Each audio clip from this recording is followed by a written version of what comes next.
Let's create a swan on a pond.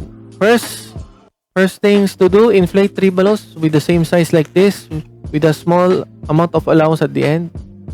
Approximate 3 inch or 2 inch allowance at the end.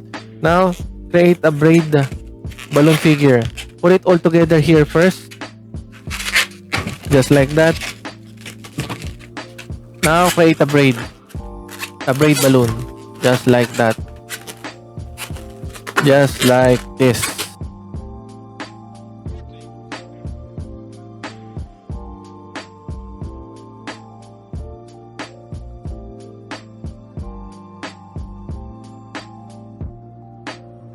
Okay, now put it all together to create a loop, and this will serve as the pond of our swan. Oh, lock this up, of course.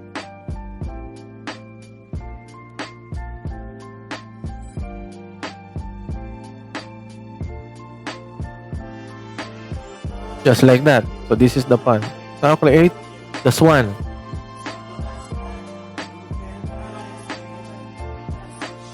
Make a loop like this. Approximate 12-inch loop. And create another loop using this one loop. Just like that. Okay. Twist this part. Put this loop inside. Oh, sorry. Need to arrange this securely, tight. Okay. Now, put this through this loop.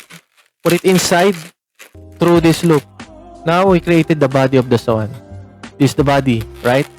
Now, put this whole neck of the swan plus the head. Okay.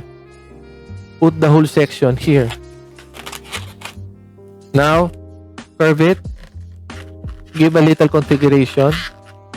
And you end up like this. So we have a swan here, instant swan. And we have a pond. Put it here. And instantly, we have a swan on a pond. Just like that.